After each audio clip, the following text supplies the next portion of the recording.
Hello friends, welcome to Vet Bike again. My name is Dipesh Kumar Dabi. So in the last video we have completed section A of Physiology 2016 paper. In this video we will try to complete section B. So let's start. So first जो है Philip से start करते हैं. First, the wave of depolarization and repolarization along the axon is called axon potential. ठीक है. Second जो है dash cell of PNS produce myelin sheath around a neuron. तो इसका आंसर है श्वान सेल्स. ये पीएनएस में तो श्वान सेल्स करती है. अगर आपको पता होगा तो सीएनएस में कौन करती है? आप सही हैं, ओलिगोडेंड्रोसाइट्स. ठीक है. थर्ड जो है each molecule of troponin C can bind up to dash molecule of calcium +2 ion. तो इसका आंसर है 4 मॉलिक्यूल. आप पिक्चर में भी देखिए 4 मॉलिक्यूल्स आर रिक्वायर्ड.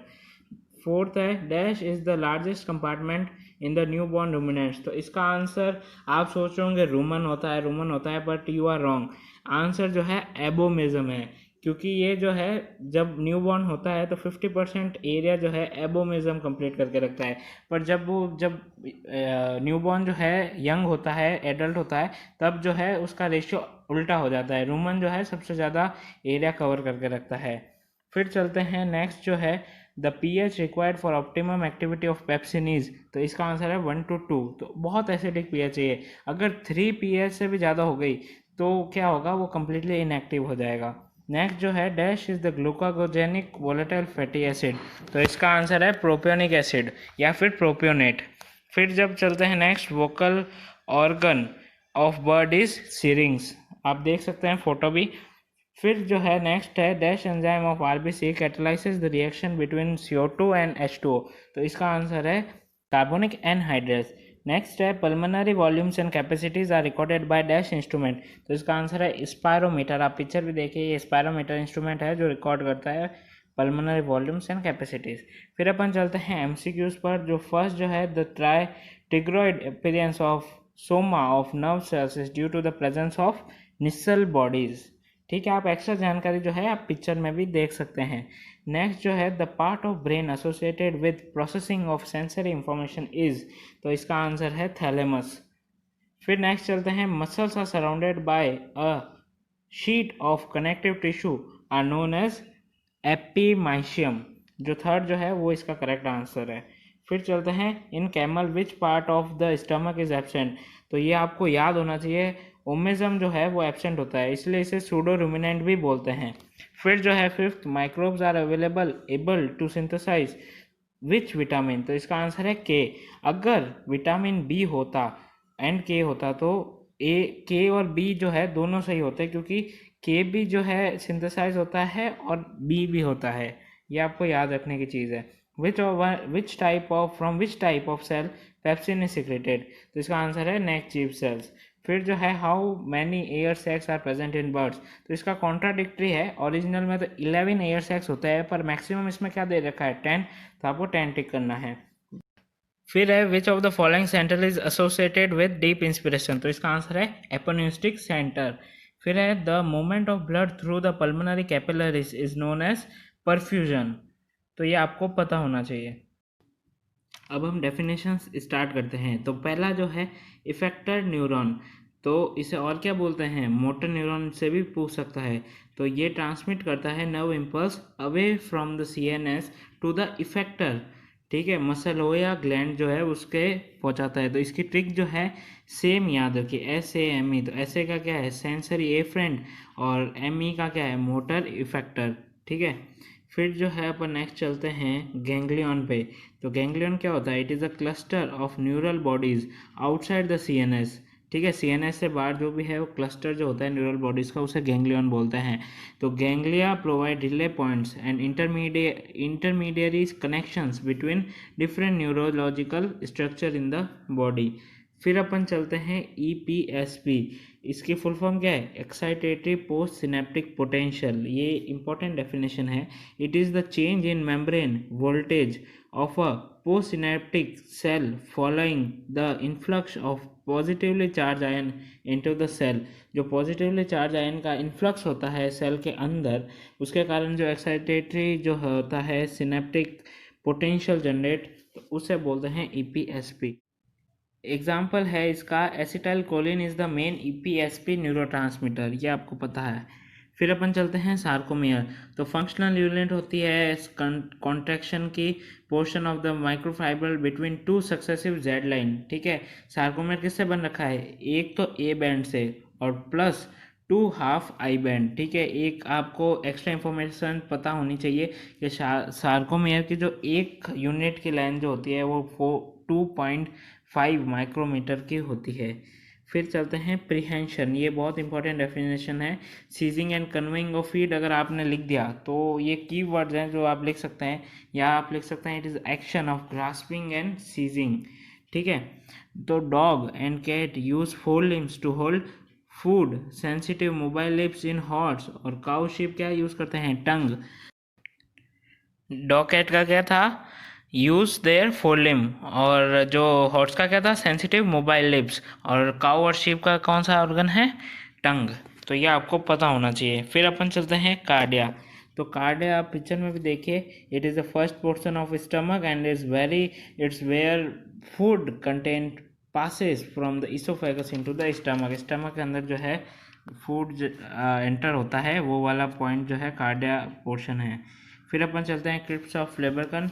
तो ये आप पिक्चर में भी देखिए क्रिप्स कहाँ है, तो many surface area of gastrointestinal tract, GIT tract भी बोलते हैं, तो are lined by outgrowth of epithelium into the submucosa similar to pits, and this pits of the intestines are called crypts of Lieberkuhn. ये आपको पहले से भी पता थी डेफिनेशन, इतना कोई लोड नहीं है।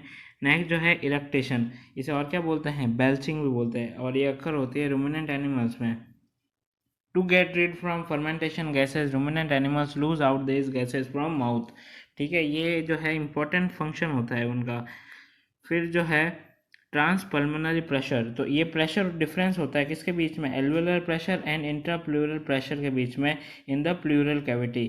So during human ventilation air flows because of pressure gradient. ठीक है, ये प्रेशर ग्रेडियंट जो है मेंटेन रखता है। फिर अपन चलते हैं टाइडल वॉल्यूम। तो it is a lung volume representing the normal volume of air displace between normal inhalation and exhalation without extra effort. आपने नॉर्मल इनहेलेशन लिया, एक्सेलेशन जो है विदाउट एक्स्ट्रा एफर्ट्स के आपने एक्सेलेशन किया, तो इसकी जो है इससे बोलते हैं अपन टाइडल वॉल्यूम। तो ये नॉर्मली कितना होता है, 500 ml, ठीक है, पर इंस्पिरेशन। ठीक है, फिर अपन चलते हैं एल्वेलर डेड स्पेस। तो ये होता है volume of a gas which not participating in any gas exchange, it is a ventilation without perfusion. ठीक है, आपको ये पता होना चाहिए कि इसमें कोई भी गैस एक्सचेंज नहीं होगा। ठीक है, it is normally 150 ml in human में इसकी वैल्यू कितनी होती है, 150 ml, ये आपको याद रखनी है। फिर है हाइपरनिया, ये जो होता है ट्रैकोपनिया से तो थोड़ा सिमिलर है, और ब्रीदिंग जो होती है उसमें फास्टर और डीपर होती है नॉर्मल से, तो ये हाइपर वेंटिलेशन जो है उसका होता है, और ये पिक्चर में जो है आप उसकी डिटेल भी पता लगा सकते हैं। फिर अपन चलते हैं शॉर्ट क्वेश्चंस पे। तो पहला है मायोपिया, जिसे हम और क्या कहते हैं, नियर साइटेडनेस या फिर शॉर्ट साइटेडनेस। आप जानते ही हैं it is a defect of eye, so person is able to see object near या फिर क्लोज टू हिम और her, but is unable to see object placed at far distance. ठीक है, this is due to enlargement of eyeball और increase convexity of lens. In this defect image is form before retina, retina से जो है image जो है पहले ही जो है फॉर्म हो जाती है। So to overcome this defect concave lens is use, तो कॉन्केव लेंस आप यूज़ कर सकते हैं। फिर जो है नेक्स्ट जो है हमारा शॉर्ट नोट, वो है रेगर मोर्टिस। इसका मतलब होता है रेगर का स्टिफनेस, और मोर्टिस का मतलब होता है ऑफ डेथ। आप पिक्चर में आप आराम से देख सकते हैं, इसका पूरा डिस्क्रिप्शन दे रखा है। So it is one of the recognizable sign of death caused by chemical changes in the muscles after death, causing body to stiffen or locked in the place, making it difficult to move। इसमें जो है आपको यह पता होना चाहिए कि stiffness जो है डेथ के बाद 12 घंटे तक रहती है मैक्सिमम। ठीक है, 12 घंटे तक रहती है, फिर डिसिपेट होती जाती है जैसे टाइम होता जाता है, और यानी स्टिफनेस हेड से टू की डायरेक्शन में होता है, वो प्रोग्रेसिव मैनर में। फिर हम चलते हैं next question, salivary glands and it's secretion. तो 3 ग्लैंड है, आपको पता ही है, पैरोटिड, सब मैंडिबुलर या फिर सब मैक्सिलरी, और लास्ट जो है सब लिंगुअल ग्लैंड। तो पहला है उसकी लोकेशन। तो लोकेशन जो है नियर नेक कौन सी होती है, पैरोटिड चीक्स के पास होती है। फिर जो है at the junction of upper and lower jaw में कौन सी होती है, सब मैक्सिलरी। और जो है बिलो टंग के नीचे जो है वो होती है सबलिंगुअल ग्लैंड। फिर है साइज, सबसे आप जानते हैं लार्जेस्ट जो है पैरोटिड है और स्मॉलेस्ट जो है सबलिंगुअल है और बीच में मीडियम वाली सब मैक्सिलरी है। फिर है डक्ट, तो स्टेंसन्स डक्ट होती है पैरोटिड में, वॉटसन डक्ट होती है सब मैक्सिलरी में, और डक्ट ऑफ रेनिवस जो होती है, रेविनस जो होती है वो सबलिंगुअल में होती है। फिर जो है ओपनिंग ऑफ डक्ट्स, तो वेस्टिब्यूल ऑफ अपर जॉ के ऊपर वाले वेस्टिब्यूल में जो ओपन होती है वो पैरोटिड होती है। लोअर इंसाइजर के पीछे की तरफ जो होती है वो मैक्सिलरी सब मैक्सिलरी होती है। और जो buccopharyngeal cavity on ventral side of tongue के वेंट्रल साइड में जो बक्कोफेरेंजियल कैविटी के अंदर जो ओपन होती है वो है सबलिंगुअल। फिर अपन चलते हैं सलाइवा एंड सिक्रेशन टाइप। ये मोस्ट इंपॉर्टेंट है कि उसका सिक्रेशन टाइप कौन सा है। तो पैरोटिड के अंदर जो है 25% जो है सलाइवा उसका होता है और सीरस टाइप जो है उसका सिक्रेशन है। फिर जो है सब मैक्सिलरी उसका 70% जो कि मैक्सिमम है वो मिक्स टाइप जो है सिक्रेशन है। फिर जो है सबलिंगुअल जो 5% ही होता है और उसका म्यूकस टाइप सिक्रेशन होता है। फिर नर्व तो आप जानते ही हैं, पैरोटिड जो है 9th वाली होती है और 7th दोनों जो है सब मैंडिबुलर और सब लिंगुअल होती है। फिर अपन चलते हैं हमारा लास्ट जो शॉर्ट नोट है सर्फेक्टेंट के बारे में। तो सर्फेक्टेंट और सरफेस एक्टिव एजेंट, आप उसके वर्ड को भी अगर आप ढंग से देखेंगे तो आपको उसका मीनिंग समझ में आ जाएगा। Are compound that lower the surface tension between two liquids या फिर लिक्विड और गैसेस के बीच में। In physiology we deal with the pulmonary surfactant. तो न्यूमोसाइड टाइप सेकेंड जो होता है विच सिक्रेट लेसिथिन फॉस्फोलिपिड होता है and it's act as a surfactant which prevent collapsing of alveoli by reducing its surface tension। तो ये simple squamous cell of alveoli are called pneumocytes. Pneumocytes भी आपको पता होना चाहिए क्या होता है, सिंपल स्क्वेमस सेल्स होती है एल्वेलाई की, उसे निमोसाइट्स बोलते हैं। अब अपन चलते हैं मेजर क्वेश्चंस पे। तो फर्स्ट जो है right in detail about the walk along theory of muscle contraction. तो एक ही नाम है, अगर वॉक अलोंग थ्योरी का हो या फिर स्लाइडिंग फिलामेंट थ्योरी का हो। तो की events that must take place before the contraction of the muscle fibres begins. ठीक है, पहला जो होगा क्या होगा, सार्कोप्लाज्मिक रेटिकुलम जो है वो कैल्शियम रिलीज करेगा किसके अंदर, साइटोसोल के अंदर। The calcium will bind to troponin which causes the troponin tropomyosin binding sites on action. ठीक है, कैल्शियम फिर जो क्या करेगा, ट्रोपोनिन और ट्रोपोमाइसिन जो है उन्हें बाइंड करेगा साइट्स पे। ठीक है, once this happen contraction begin, ये अगर हैपन हो गया तो कॉन्ट्रैक्शन स्टार्ट हो जाएगा। The process is similar to rowing each myosin head row. ठीक है, the process is similar to rowing each myosin head rows forward using the actin as a base to pull form के as a use होगा।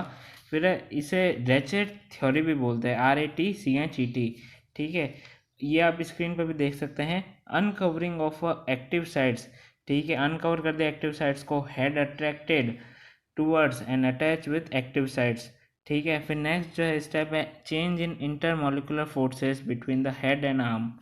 फिर है head tilt and drag actin filament along with it called power stroke, इसे power stroke बोलते हैं। After tilting automatically breaks, ठीक है, and return to extended direction. अगर आपने टिल्ट कर दिया उसके बाद ये ऑटोमेटिकली उससे ब्रेक हो जाएगा और एक्सटेंड हो जाएगा अपनी डायरेक्शन में। सम टाइम्स जो है with a new active sites combines with a new active sites, तो कभी कभी क्या है कंबाइंस भी होगा। अगेन टिल्ट फिर टिल्ट होगा, न्यू पावर स्ट्रोक, और ये अगेन एंड अगेन प्रोसेस चलता ही रहेगा। ठीक है, आपको पिक्चर देख भी सकते हैं, इसके जो है पूरा हमने डायग्रामेटिक शो कर रखा है। नेक्स्ट जो है अपन चलते हैं describe the process of carbohydrate digestion and in ruminants. तो ये बहुत इंपॉर्टेंट क्वेश्चन है, ये हर बार पूछते हैं। अबाउट 60% जो है टोटल ड्राई मैटर का होता है और ये स्ट्रक्चरल कार्बोहाइड्रेट जो होता है वो तो इन केस ऑफ रफेज में, और नॉन स्ट्रक्चर कार्बोहाइड्रेट जो होता है वो कंसनट्रेट के केस में होता है। तो roughage is cellulose is main source and there is no cellular enzyme to digest cellulose, therefore fermentation occur by microorganisms present in rumen to digest cellulose। जो रूमन होता है उसके अंदर माइक्रो ऑर्गेनिजम्स प्रेजेंट होता है जो डाइजेस्ट करते हैं सेलुलोज को। जो उसमें दो बैक्टीरिया होते हैं, आपको ये याद रखना है। पहला है प्राइमरी बैक्टीरिया, ये क्या करता है कि जो एक्चुअल जो सब्सटेंस है उसे जो है डाइट में जो आता है एक्चुअल सब्सटेंस उसे डिग्रेड करता है, और जो सेकेंडरी बैक्टीरिया जो है जो प्राइमरी बैक्टीरिया का जो प्रोडक्ट निकला है एंड प्रोडक्ट उसको जो है डिग्रेड करता है। तो primary bacteria are those that degrade the actual constituent of the diet, और secondary bacteria use as their substrate the end product of primary bacteria degradation. आप इसका प्रोसेस जो है आप देखते रहिए, एक चार्ट शो हो रहा होगा, उसको भी अपन अच्छे से एक्सप्लेन करेंगे। तो hydrolysis of polysaccharide of fructose 1,6 diphosphate, anaerobic oxidation होगा, फिर by glycolysis pathway to PEP and pyruvate, फिर होगा formation of volatile fatty acids, और microbial process is the synthesis of new bacterial product such as protein. तो आप chart जो है बना लीजिए, अगर आपने चार्ट बना लिया तो आपको फुल मार्क्स मिलेंगे, और मैं आपको अच्छे से एक्सप्लेन करता हूँ। तो पहला स्टेप देखिए, इसमें hydrolysis of plant polysaccharides to their constituent जैसे कि monosaccharide, and then conversion of these fructose 1,6 bi phosphate उसमें कन्वर्ट हो रहा है। तो ये कैसे हुआ कि ग्लूकोज जो है स्टार्च और सेलुलोज से रीच हुआ, और via fructose for fructanase fructosans, and via xylose जो है हेमीसेलुलोज और पैक्टिन्स आया। फिर जो है सेकेंड स्टेज जो है इन्वॉल्व होती है glycolysis pathway for anaerobic oxidation of fructose 1,6 bi phosphate to pyruvate via PEP. फिर third stage converts the reaction that produce the final metabolites of fermentation. PEP is the origin of pathway leading to acetate, some butyrate and transit intermediate format which is converted to methane। ठीक है। फिर fourth step आप देख सकते हैं of microbial activity synthesis of microbial components particularly amino acids formation, ठीक है, using stage 1 to stage 3 intermediate coupled with transamination and energy ATP and derived from fermentation pathway. तो फर्मेंटेशन जो है सेलुलोज का होता है बहुत ही धीरे, बिकॉज सेलुलाइटिक बैक्टीरिया जो होते हैं वो लो मेटाबॉलिक रेट होती है, और उनके जो 18 आवर्स जो लगते हैं उनको डबल होने में, तो ये स्लो प्रोसेस है। तो population changes are very slow, तो उससे क्या होगा, उसका जो फर्मेंटेशन आएगा वो भी स्लो होगा। तो volatile fatty acids derived from fermentation of cellulose acetate, propionate और ब्यूटारेट, ये 3 रेशियो में होता है, और जो तीनों का रेशियो एसीटेट जो होता है वो 75% होता है, प्रोपियोनेट जो होता है वो 15% होता है, और ब्यूटारेट जो होता है 10% होता है। ये आपको हमेशा याद रखना पड़ेगा। Fermentation of starch, unlike cellulolytic bacteria the amylolytic bacteria have faster fermentation.